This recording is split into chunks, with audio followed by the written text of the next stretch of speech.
Yo, what is up, gamers? It's Sebastian coming to a brand new video, and I know I did say on my latest stream, which by the way you can catch me at twitch.tv/Septo360. I did say on my latest stream I would be doing the plat 1 grind either like Friday or Saturday. I decided, you know what, I want this Salamangreat video out today.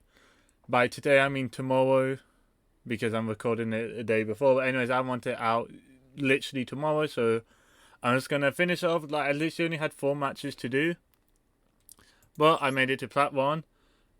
This is an accomplishment, not because I'm unable to get there, but because all these other seasons I've been too lazy to get to plat 1.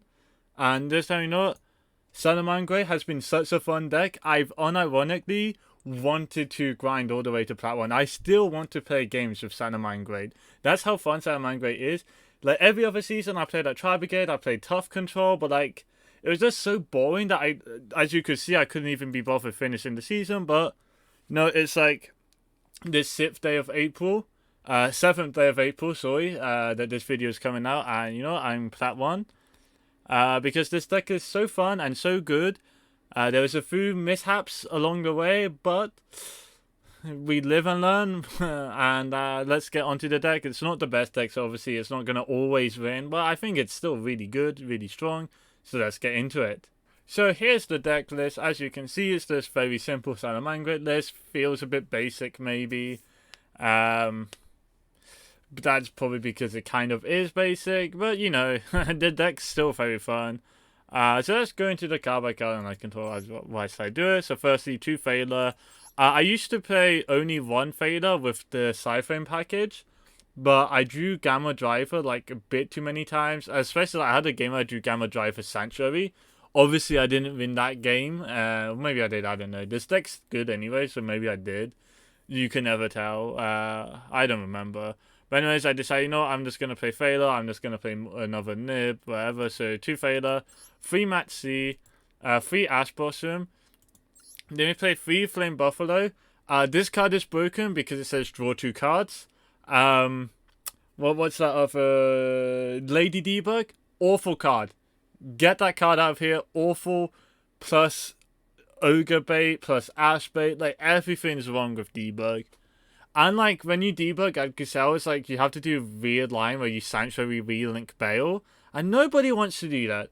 The only time you can justify playing debug in Salamangreat is if you're playing the microcoder package. But I'm not, I'm just playing it pure. So here we have Flame Buffalo, best normal summon. Then we have Footsie. Sometimes you want to use the effect, sometimes you want to use the great effect. It is 1 effect per turn, so keep that in mind when I'm playing 3. Then 1 Gazelle. It's a super rare, so I can't really afford to have more Gazelle. So 1 is all I could do. And then 3 Spinny. Something I should probably point out, this deck, there are a lot of super rares and a lot of ultra rares in this deck. I'm pretty sure I only play like, let's see, 1, 4, 7, 8, 9, 10. Across the whole deck, there are only 10 cards that aren't super rare or ultra rare. This deck took me like 5k gems, plus I had to have all the staples already. So just a little word of warning, this deck is expensive. I don't have the Falco. This is really nice for the grind game. Even if you don't want to do Stalio into Drello combo, it's still like good to play at least 1 Falco. Because it's like, it helps reset your, like, you can reset Rage of War like during the opponent's turn. You can use it to set a will that you send off Gazelle. You can use it to get like Circle back, then Wolf can add back another thing. There's very good utility. You can also use it to bounce Gazelle back to hand to sort of help play around Nib. We also have 3 Jack Jaguar. This is like my favorite Salamangreat monster, so I'm always going to play 3. It also does piercing damage. Keep that in mind. Piercing damage, very good. If you don't know what piercing damage is, I don't have a rulebook on me, but I do have some speed duel cards. This might be a game better suited for you. Basically, piercing damage, if you attack defense precision monster, you still do damage to the opponent. Next up, 2 Nibiru. I was playing 1, but I was like, nah, I want to play 2 now. Nib's like kind of bad into Tri-Brigade, but a lot of people just playing like random combo junk that, you know, I feel, you know, I'll play 2 Nib just because I needed to put some hand traps in after taking out Gamma, and I have 3 Nib anyway, so it's like, yeah, I guess I'll play 2nd Nib. 3 Desires. obvious reasons. It's a +1. You always want to go +1. Like, why wouldn't you? Next up, we have Sanctuary. We only play 1. If you banish it off Desires, doesn't matter. Same for Gazelle. If you banish Gazelle or Sanctuary off Desires, you still win. Because this deck's just too amazing. You actually don't need these cards to win games. Like Sanctuary, Gazelle, awful cards, to be honest. You just don't need them. Next up, we have Duel. Only playing 2 because of space. I wanted a specific amount of hand traps. I also don't think you need a third wheel. But I do like seeing wheel like semi-consistently. There's sometimes hard opening wheel is nice, so sometimes you want to see it, sometimes you don't, so I play 2. Next up we have Free Circle. This says add Gazelle. I may be noticing there's no Signet Mining in this list. That's because the card fucking sucks. Do not play Signet Mining. That is like one of the worst cards ever. You go neg 1, awful. If they ash it, you literally are on 3 cards in hand. You literally only have 3 cards in hand if they ash it, right? So it's really bad into ash. Even if they don't ash it, you've still got neg 1. It's terrible. Awful, awful card. You're only playing the TCG because Circle was at 1. But with Free Circle, you're seeing Gazelle all the time, or like all your other Salamangreats all the time. But it literally doesn't matter. So don't play Mining. Like Free Circle is all you need. Next up, we have Triple Imperm. Solid Hand Trap. Like you should be playing 3 Imperm. Ideally you'd be playing 3 Failure, but I can't be bothered spending 30 UR points for a Failure. Why is Failure a UR? Konami, come on, it's just a level 1 weakling. Like, doesn't even have any fucking attack. Anyways, and then we go into the other traps. 2 Rage, 2 War. I'm too lazy to think about like optimal ratios. So I'm like, okay, I don't want Desires to banish this. So I play 2 to avoid like so Desires isn't gonna banish like all 4, and it's very unlikely to banish like both. So I should still have a Rage on a War in deck after resolving Desires. And this one is Prismatic. Yeah, let's go. Now onto the extra deck, we play Stadio. This card is alright. I'm not too fond on it, but it does set up the Dreller combos, which, by the way, you should either be playing Dreller or Baguska. Those are rank 4s you can play.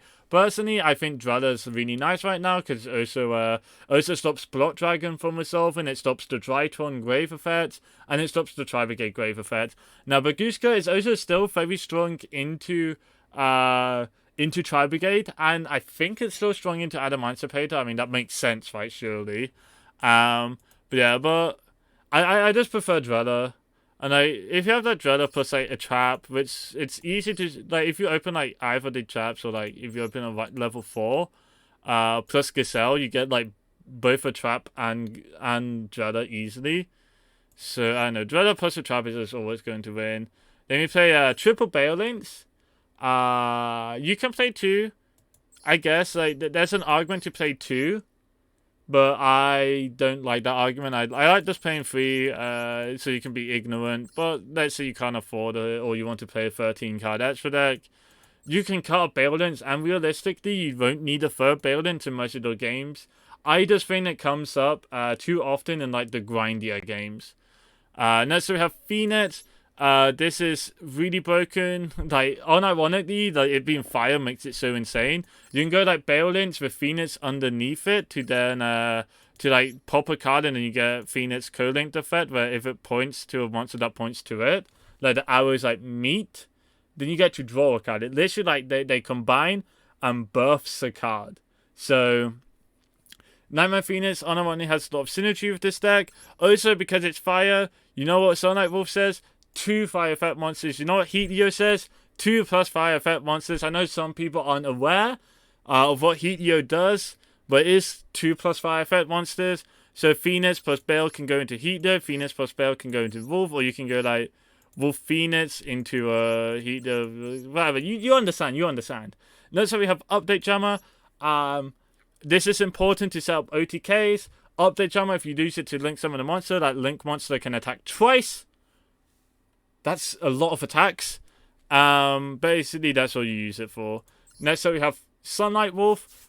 This is a free of. You do have to play 3 Sunlight Wolf. If you can't afford the 3rd Sunlight Wolf, you can probably get away with it, but like if you want to play like optimally, you will need 3 Wolf. It does come up more often than 3rd Bale.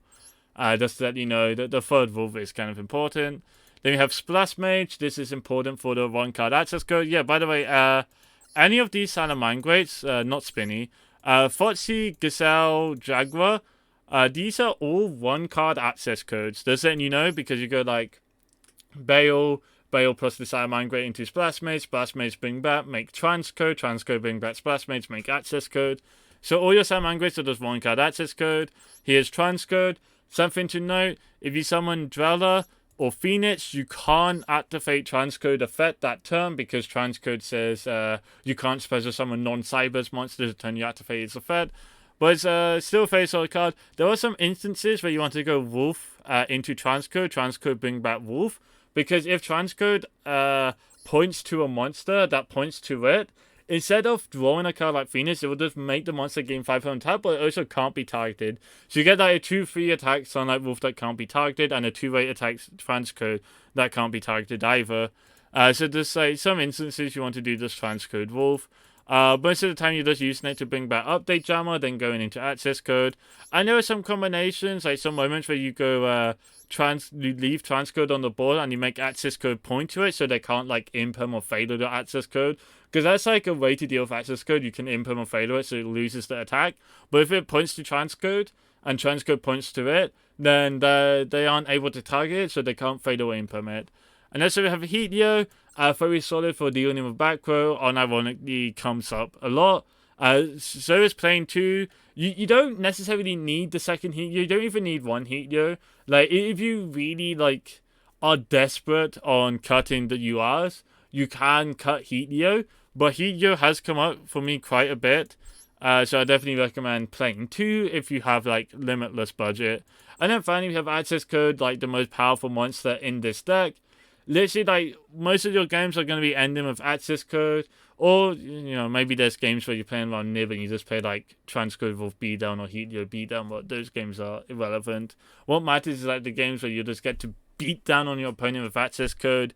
Literally, update access code literally kills, because that's 5 free attack, boom, boom. Or, like, 4 free attack, boom, boom. That's more than 8k. So anyways, that's going to be it for my deck profile.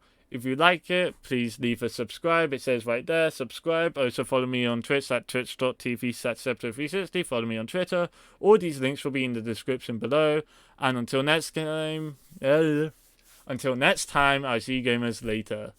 Goodbye.